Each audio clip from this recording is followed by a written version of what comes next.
Okay, so if I hit play, you will see that I have my fracture simulation here, and you will see all these meshes like fracture in a very fun way. Like if I click simulate, you will see that it's like the collisions are not very accurate. This is where we're gonna go into the geometry collection properties.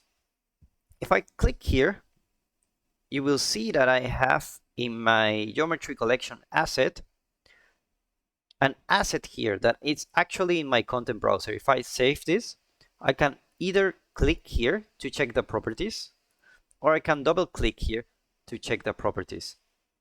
So the first thing we want to do is to change the implicit type for the collision to level set. And what this will do is it will automatically change the quality of our destruction. So if we hit play, now you will see it's much better. The collisions are fairly good, and it works quite nicely. So what you have here is a bunch of properties, a bunch of physical properties that you can use in your assets. We will go through this more into detail later in the tutorial, where we will have our tower and we will destroy it. But for now, the most important part of this one is the level set, which is the cluster here. Okay, and this is the cluster level and the damage threshold. So there are some things we can do to change the destruction simulation of this asset. If I go here to my properties, I can see in general clustering. You will see I have a number of clusters, which these are my levels, and I have an index here. Okay, and this means is like whenever the force, if I apply a strain here, a strain force, the minimum amount of force I need to destroy this asset is like 250, which is very low. So if I click here, then it will be destroyed.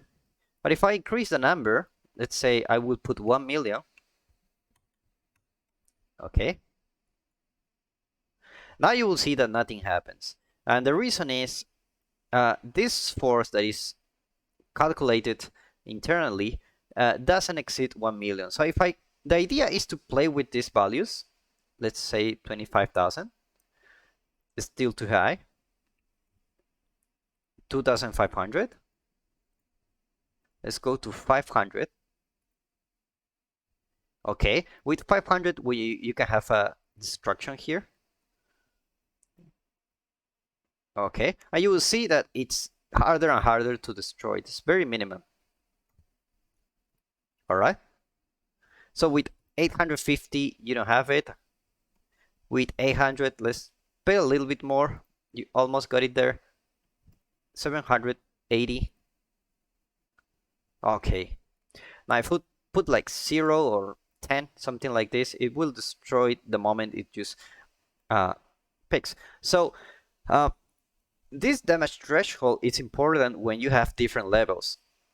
And you will see that I can have my level 0 with this index is a minimum amount of strength I need to destroy, and I can have different levels of destruction where I can have different damage thresholds to destroy this. So this is what we're gonna do next.